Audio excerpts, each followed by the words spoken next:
जय हिंद दोस्तों, संदीप ट्रेकी मैथ स्पेशल यूट्यूब चैनल में आप सभी का स्वागत है। बिहार पुलिस कांस्टेबल नई भर्ती 2023 प्रैक्टिस सेट नंबर 108 है। इससे पहले प्रैक्टिस सेट नंबर 1 से लेकर 107 तक नहीं देखे होंगे, तो इसके लिए प्लेलिस्ट बना दी है, वहाँ से आकर आप सारी वीडियो एक एक करके देख सकते हैं। इसमें हम सामान्य ज्ञान का 40 महत्वपूर्ण MCQ देखने वाले हैं, तो इस वीडियो को अंत तक देखिएगा। वीडियो स्टार्ट करते हैं और चलते हैं हम प्रश्न की तरफ। पहला प्रश्न है आपके सामने कि भारत का सर्वप्रथम स्थापित राष्ट्रीय उद्यान कौन है। ऑप्शन नंबर ए है Jim Corbett National Park, B है काजीरंगा राष्ट्रीय उद्यान, सी है पेरियार राष्ट्रीय उद्यान और डी है बांदीपुर राष्ट्रीय उद्यान। बताइए यहाँ पर 1 नंबर प्रश्न का सही आंसर कौन सा है, जल्दी से कमेंट कीजिए। बेहद इंपॉर्टेंट प्रश्न। जो भी कैंडिडेट यहाँ पर ऑप्शन नंबर ए के साथ आ रहे हैं जिम कॉर्बेट नेशनल पार्क, बिल्कुल सही जवाब है। जिम कॉर्बेट नेशनल पार्क किस राज्य में है, तो ये उत्तराखंड में है। सेकेंड यहाँ पर बी नंबर जो ऑप्शन काजीरंगा राष्ट्रीय उद्यान है, ये एक सींग वाला गेंडा के लिए प्रचलित है और ये असम में प्रेजेंट है। और पेरियार राष्ट्रीय उद्यान यह केरल में है और बांदीपुर राष्ट्रीय उद्यान ये टाइगर के लिए प्रचलित है और ये कहाँ पर है, तो कर्नाटक में है। नेक्स्ट यहाँ पर सेकेंड नंबर प्रश्न है आपके सामने कि भारत का सबसे बड़ा व्यापारिक साझेदार कौन सा देश है। जापान, रूस, चीन और अमेरिका। बताइए यहाँ पर सेकेंड नंबर प्रश्न का सही आंसर कौन सा है। तो जो भी कैंडिडेट यहाँ पर ऑप्शन नंबर डी बता रहे हैं अमेरिका, बिल्कुल सही जवाब है। नेक्स्ट यहाँ पर 3 नंबर प्रश्न है आपके सामने, विश्व स्काउट दिवस कब मनाया जाता है। 16 जनवरी को, 22 फरवरी को, 10 मार्च को और 18 अप्रैल को। बताइए यहाँ पर 3 नंबर प्रश्न का सही आंसर कौन सा है। तो विश्व स्काउट दिवस कब मनाया जाता है। जो भी कैंडिडेट यहाँ पर ऑप्शन नंबर बी के साथ जा रहे हैं 22 फरवरी, बिल्कुल सही जवाब है। नेक्स्ट यहाँ पर 4 नंबर प्रश्न है आपके सामने कि नाथुला दर्रा किस राज्य में है। जम्मू कश्मीर में, हिमाचल प्रदेश, सिक्किम और उत्तराखंड।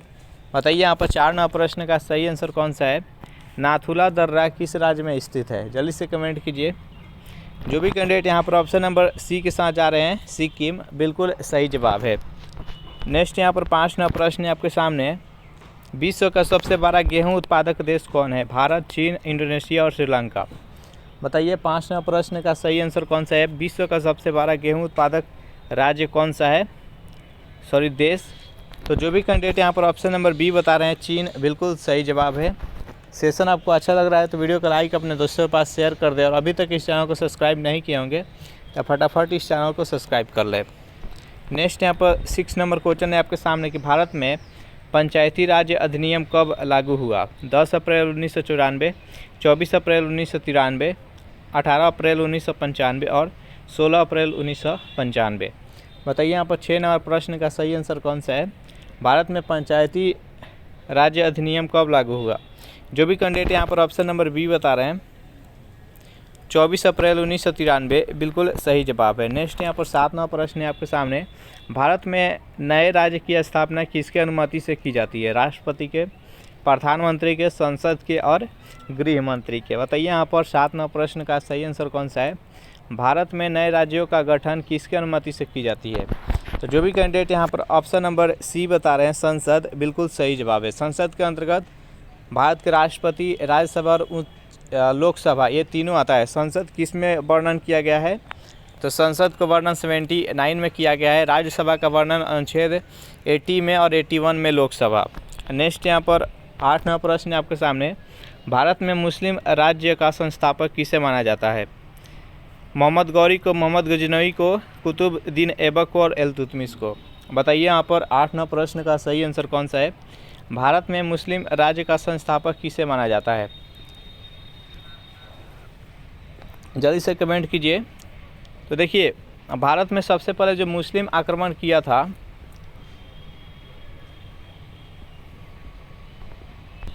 वो 712 ईस्वी में मोहम्मद बिन कासिम था। वो अरबों था लेकिन अरब का था। नेक्स्ट उसके बाद से मोहम्मद गजनवी जो कि गजनी वंश के था, तो वो मोहम्मद गजनवी था कि वह आक्रमण किया था। कब किया था, तो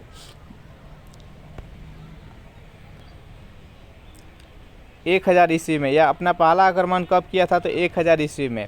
मोहम्मद गजनवी टोटल 17 बार भारत पर आक्रमण किया था, लेकिन 17 बार में जो 10 से 25 ईस्वी में आक्रमण किया था सोमनाथ मंदिर पर, ये सबसे प्रचलित था। लेकिन मोहम्मद गजनवी तो यह भी मुस्लिम था, यह आक्रमण किया था, लेकिन यह भारत में शासन नहीं किया था। इसका मेन उद्देश्य था अधिक से अधिक यहाँ से धन दौलत लूट कर ले जाना। उसके बाद से मोहम्मद गजनवी के बाद से मोहम्मद गौरी था, जो कि गजनी प्रदेश का ये गौड़ क्षेत्र है। गौड़ क्षेत्र का एक रहने वाला मोहम्मद गौरी था। मोहम्मद गौरी भारत पर आक्रमण किया। ये अपना पहला आक्रमण 1175 में किया, दूसरा 1178 में, और तीसरा का यह आक्रमण किया 1191 ईस्वी में, जिसको तराइन का प्रथम युद्ध बोलते हैं। तराइन के प्रथम युद्ध में ये हार गया था। पृथ्वीराज चौहान और मोहम्मद गौरी के बीच में हुआ था। फिर सेकेंड 1192 ईस्वी में तराइन का द्वितीय युद्ध हुआ, उसमें ये जीत हुआ और पृथ्वीराज चौहान हार गए। वहाँ से ये शुरू हो गया। उसके बाद फिर इसके 2 साल के बाद से 1194 ईस्वी में चंदावर का युद्ध हुआ मोहम्मद गौरी और जयचंद के बीच में, उसमें भी ये जीत गया। और इसी के साथ ये सब कुछ, इसका एक गुलाम था जिसका नाम था कुतुबुद्दीन ऐबक, ये अपना सब कुछ दे दिया इसको और यहाँ से चला गया। 1206 ईस्वी में उसका मौत हो गया। मोहम्मद गौरी का मौत कब हुआ? तो 1206 ईस्वी में। उसके बाद से कुतुबुद्दीन ऐबक यहाँ, यह एक गुलाम था, इसलिए यहाँ 1206 ईस्वी में गुलाम वंश का स्थापना किया। तो यहाँ पर शासन किया था मोहम्मद गौरी, इसलिए यहाँ पर माना जाता है कि भारत में मुस्लिम राज्य का संस्थापक किसे माना जाता है? तो मोहम्मद गौरी को।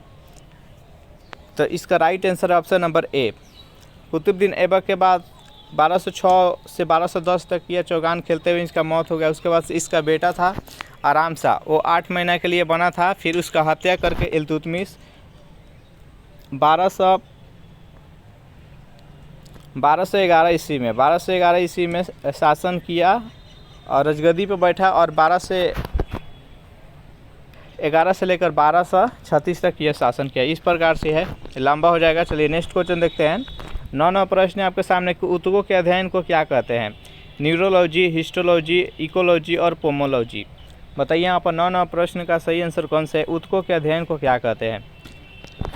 ऊतकों के अध्ययन को हम हिस्टोलॉजी कहते हैं। जो भी कैंडिडेट ऑप्शन नंबर बी के साथ जा रहे हैं बिल्कुल सही जवाब है। न्यूरोलॉजी किसको कहते हैं? तो तंत्रिका तंत्र के अध्ययन को न्यूरोलॉजी कहते हैं। पोमोलॉजी फलों के अध्ययन को पोमोलॉजी। इकोलॉजी पारिस्थितिकी तंत्र का अध्ययन को इकोलॉजी। नेक्स्ट यहाँ पर 10वां प्रश्न है आपके सामने। 10वां प्रश्न है आपके सामने कि द्वितीय विश्व युद्ध में जर्मनी के पराजय का श्रेय किसे जाता है?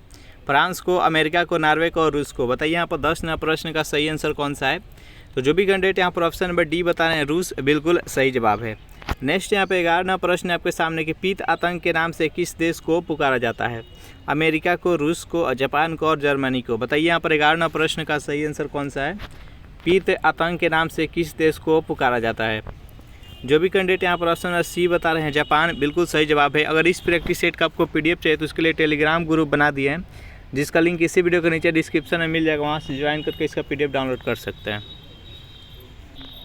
12वां प्रश्न है आपके सामने कि सिकंदर के गुरु किसको माना जाता है? अरस्तु को, प्लूटो को, रूसो को और मैकाले को। बताइए यहाँ पर 12वां प्रश्न का सही आंसर कौन सा है? सिकंदर के गुरु किसको माना जाता है? जल्दी से कमेंट कीजिए। जो भी कैंडिडेट यहाँ पर ऑप्शन नंबर ए के साथ जा रहे हैं, अरस्तु, बिल्कुल सही जवाब है। नेक्स्ट यहाँ पर 13वां प्रश्न है आपके सामने कि गोला बारूद का पहला प्रयोग किस देश में हुआ था? अमेरिका, चीन, इन्हीं दोनों ऑप्शन में से सही आंसर है। बताइए यहाँ पर 13वां प्रश्न का सही आंसर कौन सा है? गोला बारूद का पहला प्रयोग किस देश में हुआ था? जो भी कैंडिडेट यहाँ पर ऑप्शन नंबर बी बता रहे हैं, चीन, बिल्कुल सही जवाब है। 14वां प्रश्न है आपके सामने कि महाप्रयाण घाट किसका समाधि स्थल है? राजीव गांधी का, गुलजारीलाल नंदा का, लाल बहादुर शास्त्री का और डॉक्टर राजेंद्र प्रसाद का। बताइए यहाँ पर 14वां प्रश्न का सही आंसर कौन सा है? जल्दी से कमेंट कीजिए। जो भी कैंडिडेट यहाँ पर ऑप्शन नंबर डी बता रहे हैं, डॉक्टर राजेंद्र प्रसाद, जो कि भारत के प्रथम राष्ट्रपति थे, और ये कहाँ पर है? तो पटना में है। चलिए नेक्स्ट यहाँ पर 15वां प्रश्न है आपके सामने कि पुनर्जागरण का प्रारंभ किस देश से हुआ? भारत से, इटली से, फ्रांस से और इंग्लैंड से। बताइए यहाँ पर 15वां प्रश्न का सही आंसर कौन सा है? पुनर्जागरण का प्रारंभ किस देश से हुआ? जो भी कैंडिडेट यहाँ पर ऑप्शन नंबर बी बता रहे हैं, इटली, बिल्कुल सही जवाब है। सेशन आपको अच्छा लग रहा है तो वीडियो को लाइक अपने दोस्तों के पास से शेयर कर दे। द फॉल ऑफ मैन किसकी प्रमुख कृति है? विलियम विल्किंस को, टी.एस. मेमन, कैप्टन कुक और माइकल एंजेला। बताइए यहाँ पर 16वां प्रश्न का सही आंसर कौन सा है? द फॉल ऑफ मैन किसकी कृति है? जल्दी से कमेंट कीजिए। जो भी कैंडिडेट यहाँ पर ऑप्शन नंबर डी बता रहे हैं, माइकल एंजेला, बिल्कुल सही जवाब है। नेक्स्ट यहाँ पर 17वां प्रश्न है आपके सामने कि अमेरिकी स्वतंत्रता संग्राम के समय अंग्रेजों का सेनापति कौन था? Lord Cornwallis, Lord Canning, Lord Irwin, captain Hawkins. बताइए यहाँ पर 17वां प्रश्न का सही आंसर कौन सा है? अमेरिकी स्वतंत्रता संग्राम के समय अंग्रेजों का सेनापति कौन था? जो भी कैंडिडेट यहाँ पर ऑप्शन नंबर ए बता रहे हैं लॉर्ड कॉर्नवालिस, बिल्कुल सही जवाब है। 18वां प्रश्न है आपके सामने कि फ्रांस में राष्ट्रीय दिवस प्रतिवर्ष कब मनाया जाता है? 13 अप्रैल को, 14 जुलाई को, 15 सितंबर को और 16 सितंबर को दिसंबर को। बताइए यहाँ पर 18वां प्रश्न का सही आंसर कौन सा है? फ्रांस में राष्ट्रीय दिवस प्रतिवर्ष कब मनाया जाता है? जो भी कैंडिडेट यहाँ पर ऑप्शन नंबर बी बता रहे हैं 14 जुलाई, बिल्कुल सही जवाब है। नेक्स्ट यहाँ पर 19वां प्रश्न है आपके सामने कि 100 चूहों की अपेक्षा एक सिंह का शासन उत्तम है, यह उक्ति किसका है? चारों ऑप्शन देख लीजिए और बताइए यहाँ पर 19वां प्रश्न का सही आंसर कौन सा है? यह किसने कहा था कि 100 चूहों की अपेक्षा एक सिंह का शासन उत्तम है? जो भी कैंडिडेट यहाँ पर ऑप्शन नंबर बी बता रहे हैं वाल्टेयर, बिल्कुल सही जवाब है। नेक्स्ट यहाँ पर 20वां प्रश्न है आपके सामने कि चेका का संगठन किसने किया था? लेनिन ने, ट्रॉट्स्की ने, स्टालिन ने और राष्ट्रपति ने। बताइए यहाँ पर 20वां प्रश्न का सही आंसर कौन सा है? जल्दी से कमेंट कीजिए। तो जो भी कैंडिडेट यहाँ पर ऑप्शन नंबर ए के साथ जा रहे हैं लेनिन, बिल्कुल सही जवाब है। नेक्स्ट यहाँ पर 21वां प्रश्न है आपके सामने कि कोल इंडिया लिमिटेड का स्थापना किस वर्ष हुई? 1960 ईस्वी, 1964, 1975 और 1976। बताइए 21वां प्रश्न का सही आंसर कौन सा है? तो कोल इंडिया लिमिटेड की स्थापना किस वर्ष हुई? जो भी कैंडिडेट ऑप्शन नंबर सी बता रहे हैं यहाँ पर 1975, बिल्कुल सही जवाब है। नेक्स्ट यहाँ पर 22वां प्रश्न है कि तेल की नदी किस नदी को कहा जाता है? नाइजर नदी को, राइन नदी को, ड्यूब नदी को और अमेजन नदी को। बताइए 22वां प्रश्न का सही आंसर कौन सा है? तेल की नदी किस नदी को कहा जाता है? जो भी कैंडिडेट यहाँ पर ऑप्शन नंबर ए बता रहे हैं नाइजर नदी, बिल्कुल सही जवाब है। 23वां प्रश्न आपके सामने कि कोलंबिया के कहवा बागान को क्या कहा जाता है? बगीचा, फिंका, काला बैसाखी और उद्यान। बताइए यहाँ पर 33वां प्रश्न का सही आंसर कौन सा है? कोलंबिया के कहवा बागान को क्या कहा जाता है? जो भी कैंडिडेट यहाँ पर ऑप्शन नंबर बी बता रहे हैं फिंका, बिल्कुल सही जवाब है। सेशन आपको अच्छा लग रहा है तो वीडियो को लाइक अपने दोस्तों के पास शेयर कर दें। 24वां प्रश्न आपके सामने कि काली मिट्टी किस राज्य में सबसे अधिक पाई जाती है? गुजरात में, आंध्र प्रदेश में, महाराष्ट्र में और पश्चिम बंगाल में। बताइए यहाँ पर 24वां प्रश्न का सही आंसर कौन सा है? काली मिट्टी किस राज्य में सबसे अधिक पाई जाती है? तो महाराष्ट्र में। जो भी कैंडिडेट यहाँ पर ऑप्शन नंबर सी के साथ जा रहे हैं, बिल्कुल सही जवाब है। 25वां प्रश्न है आपके सामने कि तंबाकू के पौधे को भारत में लाने का श्रेय किसे जाता है? डचों को, पुर्तगालियों को, फ्रांसीसियों को और अंग्रेजों को। बताइए यहाँ पर 25वां प्रश्न का सही आंसर कौन सा है? तंबाकू के पौधे को भारत में लाने का श्रेय किसको जाता है? तो पुर्तगालियों के द्वारा लाया गया था। तो जो भी कैंडिडेट यहाँ पर ऑप्शन नंबर बी बता रहे हैं, बिल्कुल सही जवाब है। 26वां प्रश्न है आपके सामने कि देश का सबसे बड़ा राष्ट्रीय उद्यान हिमिस भारत के किस राज्य में स्थित है? उत्तर प्रदेश में, लद्दाख में, राजस्थान और जम्मू कश्मीर। बताइए यहाँ पर 26वां प्रश्न का सही आंसर कौन सा है? देश का सबसे बड़ा राष्ट्रीय उद्यान है जिसका नाम हिमिस नेशनल पार्क है। तो जो भी कैंडिडेट यहाँ पर ऑप्शन नंबर बी बता रहे हैं लद्दाख, बिल्कुल सही जवाब है। नेक्स्ट यहाँ पर 27वां प्रश्न है आपके सामने कि भारत का सबसे छोटा राष्ट्रीय उद्यान साउथ बटन भारत के किस केंद्र शासित राज्य में है? अंडमान निकोबार में, लक्षद्वीप में, दिल्ली में और पांडुचेरी में। बताइए यहाँ पर 27वां प्रश्न का सही आंसर कौन सा है? तो जो भी कैंडिडेट यहाँ पर ऑप्शन नंबर ए के साथ जा रहे हैं अंडमान निकोबार, बिल्कुल सही जवाब है। 28वां प्रश्न है आपके सामने कि भारत सबसे ज़्यादा किसका आयात करता है? सोना का, वस्त्र का, पेट्रोलियम का और हीरा का। बताइए 28वां प्रश्न का सही आंसर कौन सा है? भारत दूसरे देश से सबसे ज़्यादा क्या मंगवाता है? तो पेट्रोलियम। जो भी कैंडिडेट ऑप्शन नंबर सी के साथ जा रहे हैं, बिल्कुल सही जवाब है। 29वां प्रश्न है कि शीशे का प्रथम प्रयोग किस सभ्यता में किया गया था? मेसोपोटामिया में, चीन, मिस्र और सिंधु घाटी की सभ्यता। बताइए यहाँ पर 29वां प्रश्न का सही आंसर कौन सा है? शीशे का प्रथम प्रयोग किस सभ्यता में किया गया? जो भी कैंडिडेट यहाँ पर ऑप्शन नंबर ए के साथ जा रहे हैं मेसोपोटामिया, बिल्कुल सही जवाब है। 30वां प्रश्न आपके सामने कि रूर घाटी किस देश में स्थित है? भारत में, जर्मनी में, जापान में और यूएसए में। बताइए 30वां प्रश्न का सही आंसर कौन सा है? रूर घाटी किस देश में स्थित है? जो भी कैंडिडेट यहाँ पर ऑप्शन नंबर बी बता रहे हैं जर्मनी, बिल्कुल सही जवाब है। नेक्स्ट यहाँ पर 31वां प्रश्न है आपके सामने कि बैतरणी नदी भारत के किस राज्य से निकलती है? पश्चिम बंगाल, बिहार, उत्तर प्रदेश और उड़ीसा। बताइए यहाँ पर 31वां प्रश्न का सही आंसर कौन सा है? बैतरणी नदी भारत के किस राज्य से निकलती है? तो जो भी कैंडिडेट यहाँ पर ऑप्शन नंबर डी बता रहे हैं उड़ीसा, बिल्कुल सही जवाब है। नेक्स्ट यहाँ पर 32वां प्रश्न है कि प्रशांत महासागर का चौराहा किसे कहा जाता है? फिलीपींस को, जावा को, होनोलुलु को और सुमात्रा को। बताइए यहाँ पर 32वां प्रश्न का सही आंसर कौन सा है?